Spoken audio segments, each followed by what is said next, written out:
ክቡራትና ክቡራን ተመልካቾቻችን አሁን የምገኘው ከጃፓኗ ዋና ከተማ ቶኪዮ 405 ኪሎ ሜትር ርቀት ላይ የምትገኝ መንደር ናት።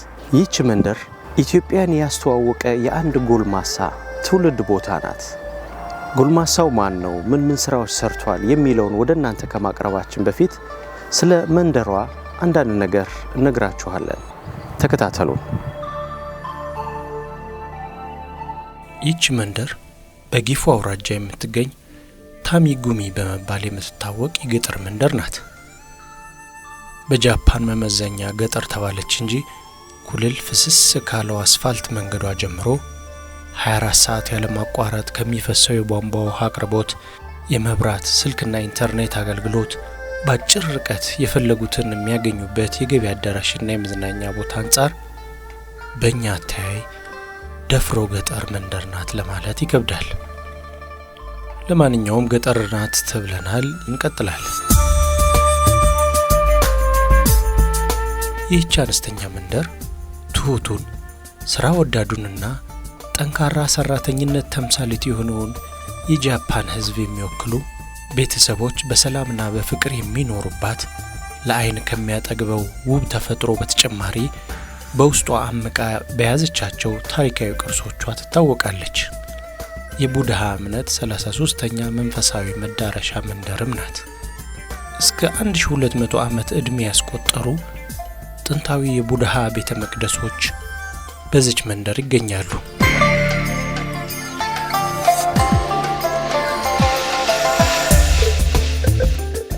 መንደሯን ለመጎብኘት ባረፍንበት መኖሪያ ግቢ ውስጥ እንኳን 400 ዓመት ያስቆጠረ ቤተ መቅደስ በግሩም ሁኔታ ተጠብቆ ይገኛል። በዚች ውብ መንደር የተወለደ በመንደሯ ውስጥ የሚገኝ በዚህ ወንዝ እየዋኘ ያደገ አንድ ጃፓናዊ የኢትዮጵያ ሙዚቃ ለዛውም በጎንደር ገጠር መንደሮች የሚታወቀውን የአዝማሪ ሙዚቃ ለማጥናትና ለዓለም ለማስተዋወቅ በቃ ቢባል ማን ያምናል? ግን ሆኗል።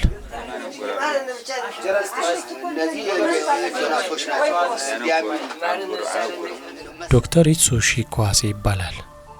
በዚች መንደር ተወልዶ አድጎ ተምሮ ትልቅ ቦታ ቢደርስም በተለያዩ ዓለማት የመኖር እድል ቢኖረውም የሚሰራበት ኦሳካ ዩኒቨርሲቲ አፓርታማ ቢያመቻችለትም ከባለቤቱ ከ3 ልጆቹና ከወላጅ አባትና እናቱ ጋር በዚህ ውብ መንደር መኖር መርጦ ጊፉ ላይ ከትሟል።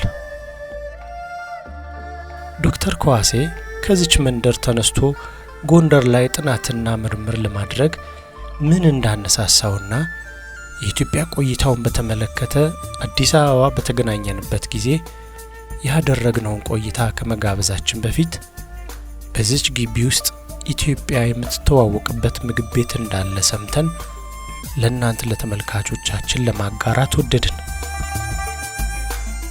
ይህ ምግብ ቤት የዶክተር ኢትሱሺ ኳሴ ባለቤት በሳምንት 3 ቀን የምትሰራበት ሲሆን የመንደሩ ሰዎች ጥዑም ምግብ ለመመገብና የኢትዮጵያን ቡና ለመጠጣት የሚሰባሰቡባት ትንሿ ኢትዮጵያ እንደሆነች ስንሰማ እጅግ ተገረምን።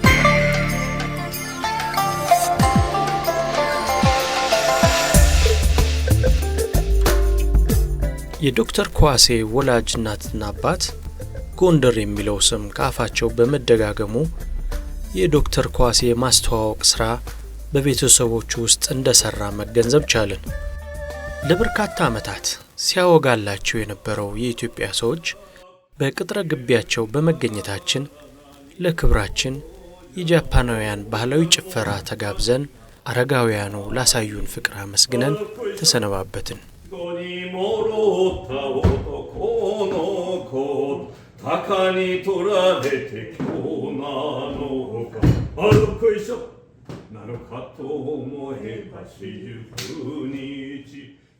Professor, thank you for your time to have this interview with me. Can you tell us what was the initial connection that brought Professor to Ethiopia? Yes, I was actually a musician for such a long time when I was a university student. and I happened to meet a professor who was teaching in African Area Studies division in one university in Japan, and he was encouraging me to study Ethiopia. That's the reason why I came here. But before that, I didn't know anything about Africa or Ethiopia.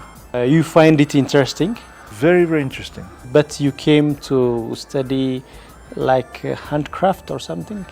የመጀመሪያ ስራ ብረት ሙያዎች ላይ ጥናት መስራት በቃ አስበህ ዩኒቨርሲቲ- ነበር የመጣኸው? የኔ ሀሳብ ሳይሆን ዩኒቨርሲቲ ዩኒቨርሲቲ። ፈልገህ ኦኬ። ግን የኔ ምርጫ አዝማሪዎች ላይ ሆንክ። በተለምዶ ቀጥቃጮች ተብለው የሚጠሩ የብረት የእጅ ባለሙያዎች ላይ ጥናት እንዲያደርግ ሀሳብ ቀርቦለት ወደ ኢትዮጵያ የመጣው ፕሮፌሰር ከዋሴ ከዚህ በፊት በነበረው የሙዚቃ ዝንባሌ ገፋፊነት በአዝማሪዎች ላይ ጥናቱን ለማድረግ በመወሰን ከአዲስ አበባ 705 ኪሎ ሜትር ርቀት ላይ የምትገኘው ወደ ጎንደር አመራ። ከጎንደርም የብዙ አዝማሪዎችና ድምፃውያን መነሻ የሆነችው ቡርባክስ ላይ ከተመ።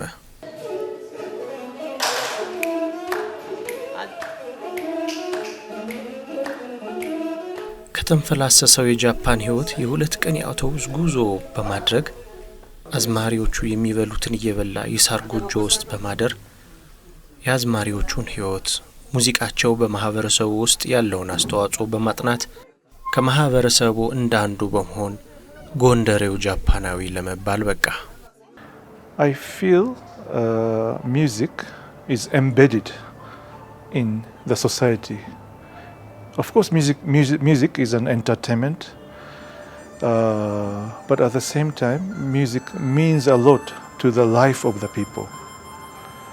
And it means a lot, especially in a religious context, but at the same time, in the secular context, music is very, very important for the people in the place where I studied intensively.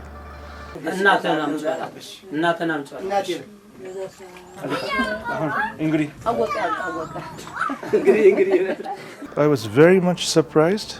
I was sort of expecting music is something like an entertainment.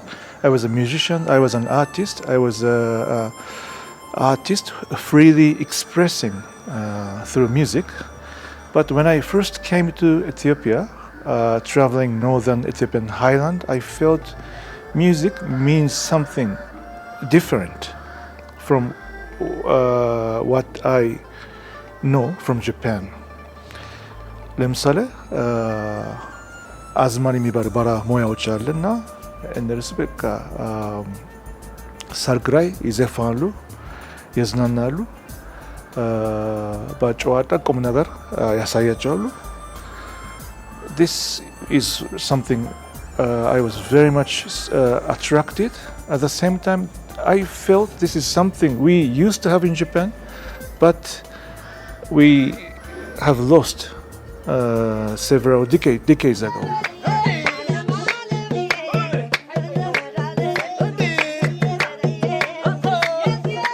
በተራይ አምባሰል የሚባል ቀኔ ያለን እንደገና ደግሞ ትዝታ አለን። እቺ ፍረት ቀኔዎች በጣም ይመሳሰላሉ ከየኔ አገር ሙዚቃ በጣም ገለማኝ።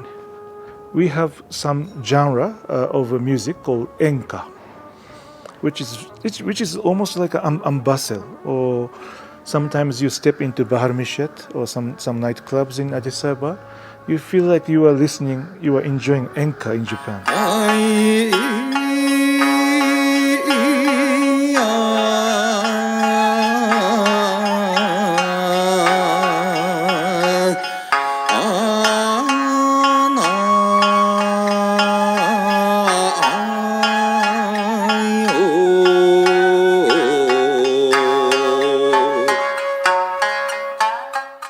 Kene, seminar work, wax and gold, this attracted me.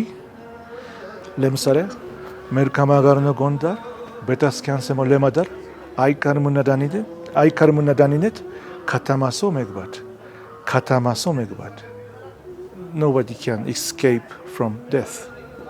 This is simple, but this is really strikingly beautiful, and I was so impressed and amazed. የአዝማሪዎቹ ዜማና ማህበራዊ ህይወት የመሰጠው አንትሮፖሎጂስቱ ዶክተር ከዋሴ የአዝማሪዎቹ ብቻ መግባቢያ የሆነው ቋንቋቸውን ሳይቀር በመማር በራሳቸው ቋንቋ መግባባት ቻለ። የራሳቸው ቋንቋ አለ፣ አማርኛ አይደለም፣ የንዛታ ቋንቋ ይባላል እና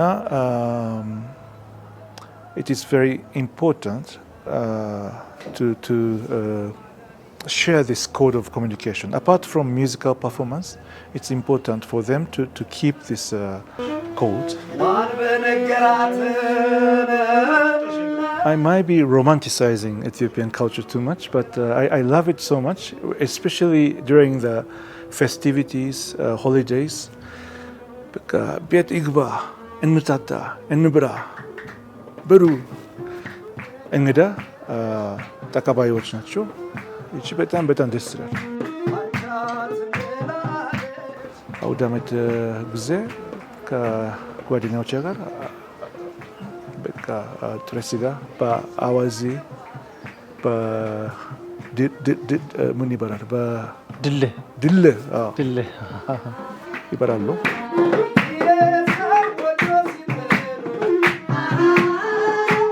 Not only Ethiopia, but something about Africa is not widely known among people in the society. So it's important for myself to remind Japanese people of this rich cultural diversity and rich cultural values and philosophy. I think this is my important role.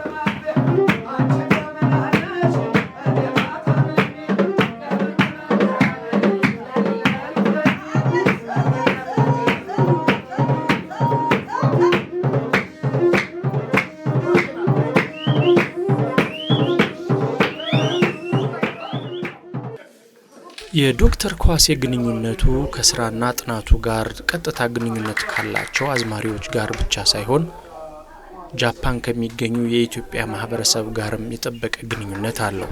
ከማህበረሰቡ እንዳንዱ ነው ቢባል ማጋነን አይሆንም። የሚኖርበትና የሚሰራበት ከተማ ከዋና ከተማዋ ቶኪዮ 500 ኪሎ ሜትር ርቀት ቢኖረውም ያለችውን የተጣበበች ጊዜ አመቻችቶ በኢትዮጵያን በዓላትና ማንኛውም ፕሮግራም ላይ ይታደማል። ከማህበረሰቡ ጋር ለማውራት፣ ለመሳቅ፣ ለመጫወት የናፈቀውን የኢትዮጵያ ምግብና ሙዚቃ ለመኮምኮም ይህንን አጋጣሚ እንዲጠቀም ከሚገፋፉት ምክንያቶች ጥቂቶቹ ናቸው። አንትሮፖሎጂስቱ ዶክተር ከዋሴ ከ20 ዓመት በላይ ለበርካታ ጊዜያት እየተመላለሰ ያጠናው ሙዚቃችንና ባህላችን ኦሳካ ዩኒቨርሲቲ መጽሔት ላይ እንዲታተም በማድረግ የኢትዮጵያ ሙዚቃ በምሁራን ዘንድ እንዲታወቅ ለበርካታ ጊዜያት ውይይት እንዲደረግበት በማመቻቸት ሀገራችንን እያስተዋወቀ ይገኛል። To disseminate our research result to wider public. Yeah, every Sunday right here. You see? We show films sometimes, we play music, we talk.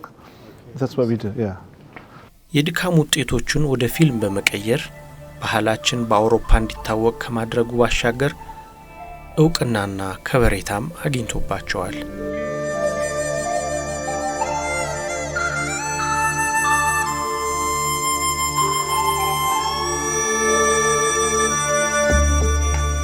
ወደ መጽሐፍ ተቀይረውም በታላላቅ ቤተ መጻሕፍት እንዲቀመጡ ጃፓናውያን እንዲረዷቸው በጃፓንኛ መላው ዓለምም እንዲያውቃቸው በእንግሊዘኛ በመተርጎም ባህልና ሙዚቃችን በተለይ አዝማሪዎች በመላው ዓለም እንዲታወቁ ከፍተኛ አስተዋጽኦ አድርጓል። በቅርቡም ከመጽሐፍቶቹ አንዱ የፒያሳ ቆሌዎች በሚል ርዕስ በአማርኛ አስተርጉሞ በሀያት ሪጀንሲ ፈንድቃ የባህል ማዕከል ላይ አስመርቆ በመላው ኢትዮጵያ እያሰራጨ ይገኛል። የዶክተር ኳሴ ኢትዮጵያን የማስተዋወቅ ስራ በሚሰራበት በኦሳካ ዩኒቨርሲቲ ሙዚየም ኦፍ ኢትኖሎጂም ቀጥሎ ኢትዮጵያን የሚያስተዋውቅ አንድ ኮርነር እንዲዘጋጅ በማድረግ አልባሳትና የሙዚቃ መሳሪያዎቻችን እንዲታዩ እንዲሁም በቪዲዮ ተዘጋጅቶ እንዲመለከቱ በማድረግ የባህል አምባሳደርነቱን አጠናክሮ ቀጥሏል። As you saw, museum was divided into regions. We have Asian section, we have South Asian section, we have European, we have African, we have Middle Eastern, etc. Ethiopian object used to be very little. The Ethiopian section was so small, only some crosses, meskar, bichanever. And we had a big renovation 2 years ago. And then I went to Gondar, Addis Ababa, and collected a lot of materials and brought back to Japan. And then that's how I made Ethiopian section bigger. ዶክተር ኳሴ የሰራቸውን ስራዎች ለመጎብኘት ወደ ሙዚየሙ በዘለቅንበት ጊዜ አዝማሪዎችን በመላው ዓለም ለማስተዋወቅ የደከመውን ድካም በማስታወስ ከኛ ጋር ተጉዞ የነበሩ የሀገራችን ዕውቅ አዝማሪዎች አስራት ቡሰናና ሰለሞን ወደ ሙዚየሙ የዘለቁት በአዝማሪ ቅኝት ነበር።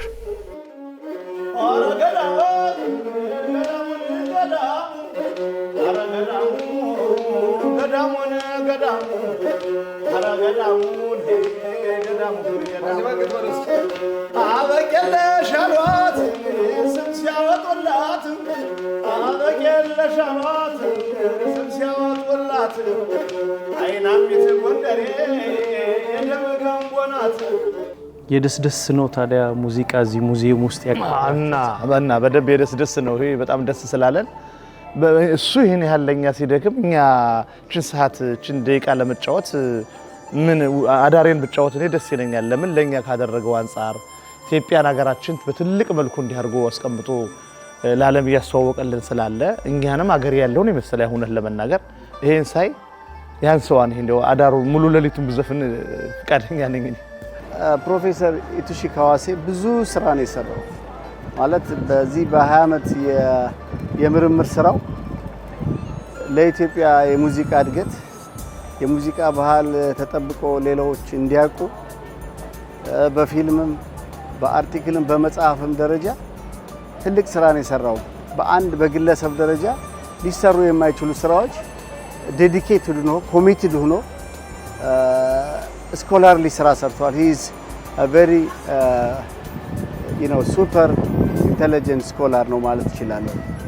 ይሄን ደግሞ ሲሰራ ምንድነው ኢትዮጵያ ያላትን የሙዚቃ ካልቸሮች ዶክመንት አድርጓል። በተለይ የአዝማሪ የሙዚቃ ባህላችንን በተመለከተ የአሚና ወይም የአባወዴዎችን ብለን የምንጠራቸው የነሱን ያ ፕሪዘርቭ እንዲደረግ ዩኒክ ስታይል ነው። ሌላው ዓለም እንዲያውቃቸው እኛም ራሳችን እንድናውቃቸው ለአዝማሪ ሙዚቃ አፕሪሺዬሽን እንዲኖረን ለአሚና ወይም ለላሊበሎች እንደ አንድ ያዘፋፈን ስልት ያንንም እውቅና እንድንሰጣቸው እንድናያቸው እንድንመለከታቸው ከዚህ በፊት የነበረው ነገር ትተን እውቅና እንድንሰጥ አድርጓል።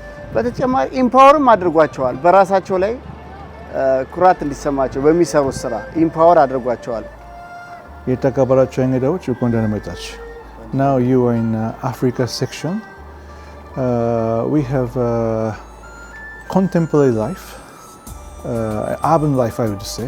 Right here we have a section called people working, fetching water, hunting, polishing shoes.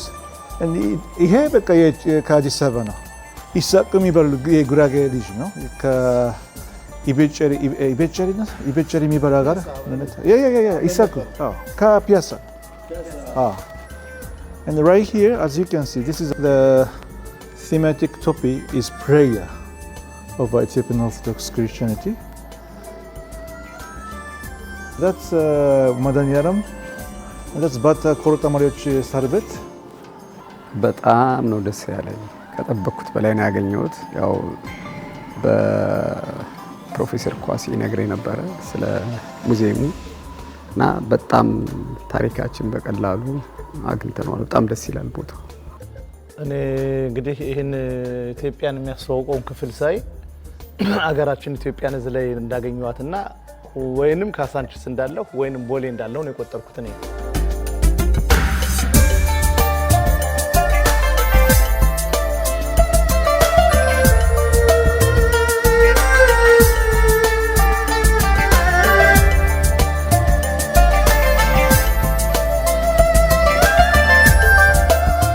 እኛም ዶክተር ከዋሴ ሀገራችንን ኢትዮጵያን ለማስተዋወቅ ለብዙ ዓመታት ከደከመው ድካም አንጻር ባይመጥንም የሀገራችን ቡና ስጦታ በመስጠት ምስጋናችንን አቀረብን።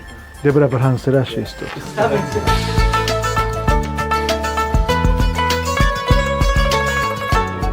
አዚዞሮ ዘማሪያም ይስጡ። በኦሳካ ከተማ የሶስት ቡና ቤቶች ባለቤት የሆነው አቶ አኪማሳና ታዋቂው ቡና ቆይ አቶ ሾሄ ናካሞቶ ቡናችንን በልዩ ጥበብ በማዘጋጀት ቀማምሰን ከዶክተር ከዋሴ ጋር በመሰነባበት የዓለም የፋሽንና ዲዛይን ከተማ የሆነችው ቶኪዮ ለዛውም ዓለም አቀፍ ብራንድ አልባሳትና መጫሚያዎች የሚሸጡበት አካባቢ አቀናል።